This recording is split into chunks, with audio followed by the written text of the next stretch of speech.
जय श्री राम दोस्तों, धार्मिक ज्ञान वीडियो चैनल पर आपका स्वागत एवं अभिनंदन है। दोस्तों प्यारे भक्तगणों, आज की कथा है मंदोदरी का हरण किसने किया था और दोस्तों रावण ने कैसे किया था संभोग। आइए दोस्तों चलते हैं। दोस्तों मंदोदरी का भी क्या कभी हरण हुआ था, इसके बारे में दोस्तों हम आज चर्चा करेंगे कि दोस्तों मंदोदरी 5 कन्याओं में आती है और 5 कन्याओं में तारा, मंदोदरी, अहिल्या और द्रौपदी, कुंती, ये 5 कन्याएं आती हैं और इस 5 कन्याओं के बारे में हम आपसे डिस्कस करेंगे कि इनका हरण क्यों हुआ था, कौरव वास्तव किसकी पत्नी थी। चलिए दोस्तों कथा को शुरू करते हैं। इससे पहले हमारा निवेदन है कि अगर हमारे इस चैनल पर पहली बार देख रहे हैं तो कृपया चैनल को सब्सक्राइब कर लें और ये घंटी वाला ऑप्शन अलाउ करें ताकि जो भी नोटिफिकेशन पे वीडियो आए तो उसका संदेश आपके पास पहले आए। आइए दोस्तों देर ना करते हुए कहानी को शुरू करते हैं। मित्रों, ये उस समय की बात है जब बाली को भगवान विष्णु का वरदान मिल गया था कि तुम्हारी शक्ति के अगर कोई भी सामने आएगा तो और वो शक्तिहीन हो जाएगा और उसकी आदि शक्ति तुम्हारे में आ जाएगी। इसके बाद की कहानी शुरू होती है दोस्तों कि बाली की शक्ति दिन दुगनी और रात चौगुनी बढ़ती जा रही थी। इसका प्रमुख कारण उसका पूजा पाठ और तपस्या ही था। सुबह सुबह शाम ऋषियों की तरह सभी बंधन करता हुआ अपना दिन रात शुरू नहीं करता था।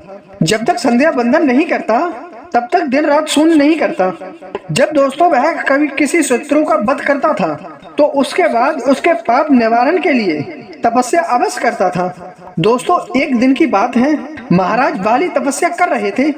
उधर ब्रह्मा और शिव के वरदान पाने के मादानंद रावण तीनों लोगों में युद्ध छारे से किसी न किसी प्रकार से हराता हुआ चला जा रहा था।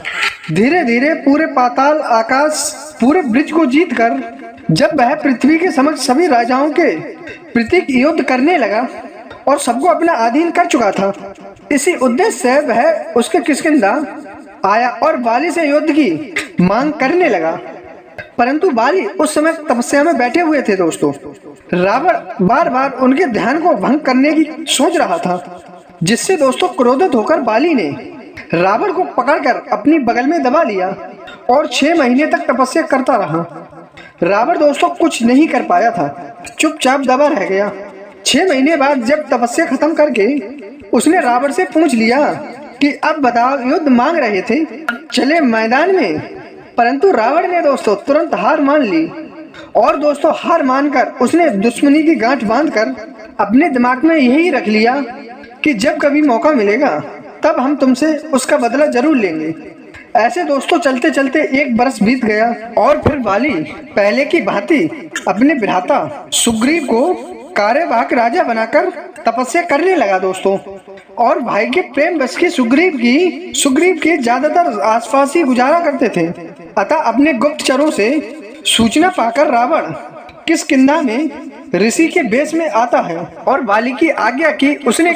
उसने कहा जब बाली की आज्ञा थी कि जब राज्य में किसी भी आज्ञा को ईश्वर से और ईश्वर की आज्ञा मानकर उसकी सेवा करें। दूत से ऋषि आगमन महारानी मंदोदरी अपनी देवरानी तारा के साथ आकर ऋषियों को भोजन लेकर खुद सेवा के लिए आ गई। मौका पाकर रावण ने दोनों को पकड़कर अपने विमान में डालकर और उनका हरण करके लंका की तरफ चल दिया। मित्रों मंदोदरी और तारा ये दोनों दोस्तों सगी बहनें थीं, जो दोस्तों मैं आपको आने वाली कथा में बताऊंगा। और दोस्तों इनका विवाह बाली और सुग्रीव से हुआ था, लेकिन रावण ने मौके की तलाश पाकर और उसने उनका हरण किया। मंदोदरी तारा उस समय दोस्तों दोनों गर्भवती थी और दोस्तों संतान को जन्म देने वाली थी। मंदोदरी दोस्तों बहुत ही बुद्धिमान स्त्री थी। उसने सबसे पहले देवरानी तारा को बचाने के लिए एक युक्ति सोची और रावण से बोली, हे राक्षस, आप राक्षसों के राजा हैं।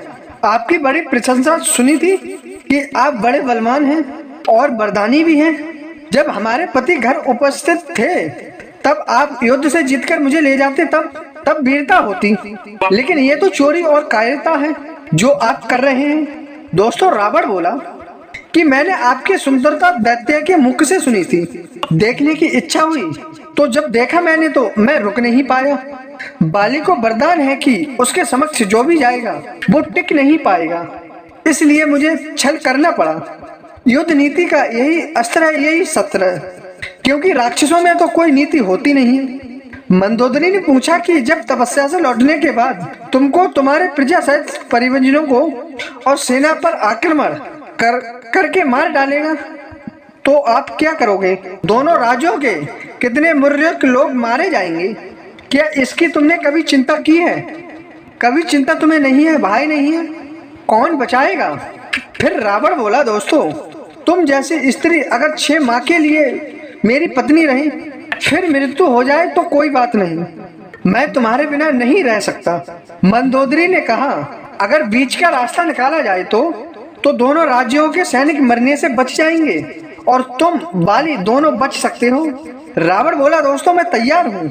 मंदोदरी ने कहा, दोस्तों मैं तुम्हारे साथ चलूंगी, पर मेरी देवरानी तारा को किष्किंधा छोड़ दो। रावण ने दोस्तों यह बात मान ली और तारा को किष्किंधा ले जाकर उसने उतार दिया। वह फिर मंदोदरी को लेकर चलता है।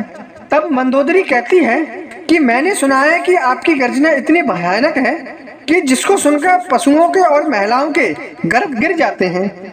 उसने कहा, दोस्तों यह सच है। रावण ने कहा, दोस्तों यह सच है। फिर मंदोदरी बोली, मैं वह गर्जना सुनना चाहती हूँ। रावण ने बड़ा साहस किया, जिससे पूरा ब्रह्मांड गुंजमान हो गया और भयंकर रावण की आवाज से मंदोदरी का गर्भ अवधारण हो गया और उनका पुत्र समय से पहले पैदा हो गया। यह दोस्तों मंदोदरी का दूसरा त्याग था और अतताई से अपने बाली पुत्र की रक्षा करने के लिए बुद्धिमानी पूर्व फैसला लिया था। मंदोदरी ने पुनः प्रार्थना की, इस बच्चे को तारा के पास छोड़ दो ताकि इसका पालन पोषण हो सके और जो निर्दोष है आप इसका उसी के भाव में देखकर उसे न्योता का परिचय दीजिए। रावण ने पुनः विमान वापस किया और मंदोदरी को छत पर उतारकर बच्चे को तारा को सौंपने की दी। मंदोदरी ने अपना बालक तारा को देकर और बोली, मैं अपना अंग अपने बेटे को तुम्हें दान कर रही हूँ, आज से तुम इसकी माता होगी। पुत्र माता का शरीर का अंग होता है, अतः इसका नाम अंगद है। अब मुझे अपने राज्य, तुमको और अपने पुत्र को बचाने के लिए रावण के साथ जाना होगा। और वह रावण के साथ लंका चली गई। रावण ने मंदोदरी से गंधर्व विवाह करके उसको लंका की महारानी बना दिया। प्राण स्वरूप मंदोदरी रावण से गर्भवती होती है। 1 साल की तपस्या का व्रत लिए वाली जब तपस्या खत्म हो चुकी थी, तब वो सुग्रीव की सेवा भाव से बहुत प्रसन्न थे और भाई को गले लगाया और प्रसन्न होकर राज्य को वापस लौट आए। जब यह सुना कि सुग्रीव राज्य की रक्षा को छोड़ा और अत्यंत क्रोध में उसने सुना कि रावण लेकर चले गए मंदोदरी को हरण करके, तो अत्यंत क्रोध में लंका पहुंच गए और रावण को लड़काता हुआ लंका में विचरण करने लगे। राजा रावण डर से कांपने लगा और इस महल से उस महल में छुपता हुआ घूम रहा था। उसको कोई उपाय नहीं सूझ रहा था। तब मंदोदरी ने लंका में नर संभाव रोकने के लिए लंका की भावना से रावण का साथ दिया और बोली, ओह वाली के क्रोध से बचने के उपाय बताती हूँ। कहा कि दोस्तों राजा रावण डर से कांपता हुआ कभी इस महल में कभी उस महल में छुप जाया करता था। रावण ने दूत भेजकर वाली को राजमहल में बुलाया गया। मंदोदरी के पीछे खड़ा होकर अत्यंत से दुख भाव से बोला कि महाराज, मैं ब्राह्मण पुत्र हूँ, मैं अपने वचन का पालन करूंगा। आपकी रानी को आदर के साथ आपको सौंप दूंगा। पहले हमारे अतिथि को स्वीकार कर लीजिए। इस बात को सुनकर मेरे साथ भोजन कर लीजिए और मेरे दोस्ती को स्वीकार कीजिए प्रभु।